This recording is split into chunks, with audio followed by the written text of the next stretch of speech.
Modern state pensions are approaching a point of structural failure. The demographic math that once supported a secure retirement promise has crossed a threshold where payouts can no longer be sustained. Every state-funded pension depends on the dependency ratio. This is the mathematical relationship between the number of active, tax-paying workers and the number of retirees drawing from the system. For the system to remain solvent, it requires a minimum of 3.1 active workers to fund every one retiree. But as birth rates decline and life expectancy increases, this ratio collapses. The base of young workers shrinks while the retiree population reaches record levels. In many regions, the ratio has already fallen below 1:1. In Serbia, for instance, there is now less than one active private sector worker for every one pensioner. Tax revenue collected from the shrinking worker base is insufficient to cover the monthly payouts. The current collections simply cannot match the growing liabilities. To prevent immediate defaults, governments initially bridge this gap by draining central treasury reserves, diverting funds from infrastructure and public services. When reserves are empty, the state turns to the international credit market. They issue massive amounts of sovereign debt to cover the daily cost of pension distributions. This creates a systemic trap. Future generations are born into state debt, accumulated not to build future capacity, but to fund the retirement of the previous generation. This demographic inversion represents a permanent structural shift. It is a mathematical reality that the current state-funded model cannot survive. Survival requires moving the burden of retirement wealth away from the state treasury. Wealth must be generated directly at the source of value creation, the enterprise itself. The state pension is a structurally bankrupt debt engine. It requires replacement by a private architecture that accumulates value as a byproduct of active labor.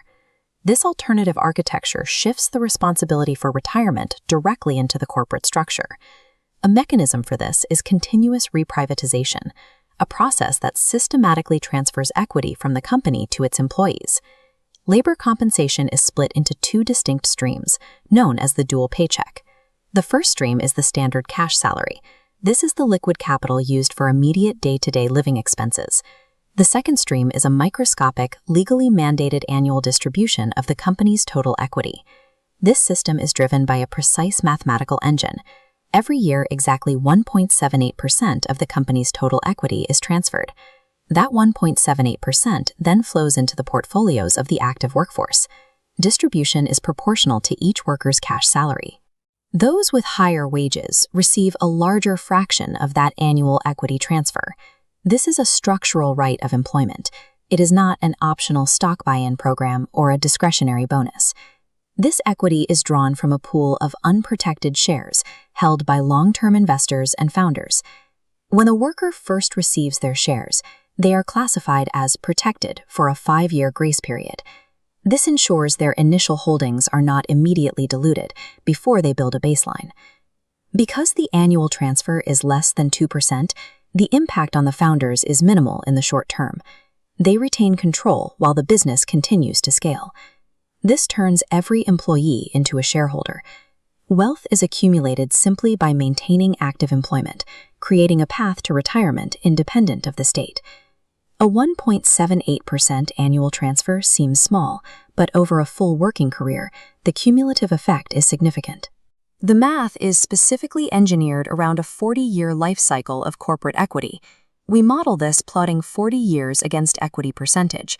A founder starting with 100% sees their stakes smoothly decay as fractions are shaved annually. Meanwhile, a worker's ownership curves upward. At the 40-year mark, both hold exactly equal stakes. After a full 40-year career, the worker mathematically reaches a 50% stake in the enterprise they helped build. The worker then retires. Their income is no longer a salary, but the dividends generated by their 50% stake in the company. This raises the risk of creating a new class of non-working aristocrats who hold on to these massive stakes forever. To prevent this, a dilution mechanic activates the moment a worker retires or passes away. Retired or inherited equity loses its protected status, entering the unprotected pool. The annual 1.78% shave begins breaking off pieces. This equity flows to the new generation of workers replacing the retiree. This mathematical half-life ensures that wealth continuously cycles back to those actively producing value. It prevents the formation of permanent trusts and ensures the cap table remains dynamic. This equity cycle changes more than just individual bank accounts. It alters the fundamental psychology between capital and labor. The current economic model relies on a zero-sum dynamic. Growth is often hindered by opposing incentives. Owners seek maximum output for minimum cost, while employees seek maximum pay for minimum effort. Continuous reprivatization aligns these incentives. When workers are owners, their personal wealth is tied to the long-term health of the firm. As the second stream of the dual paycheck accumulates, employees become direct beneficiaries of the company's dividend pool. Waste, inefficiency, and high turnover now directly reduce their own future retirement payouts. This creates a workforce driven by self-policing productivity. Every efficiency gained increases the dividend pool, benefiting the current worker and the future retiree.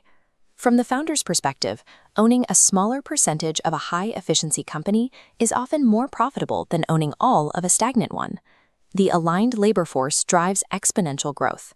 At the macroeconomic level, this private corporate alignment provides a solution to the state demographic crisis. By unifying the interests of those who work and those who own, the state is unburdened from the cycle of sovereign debt.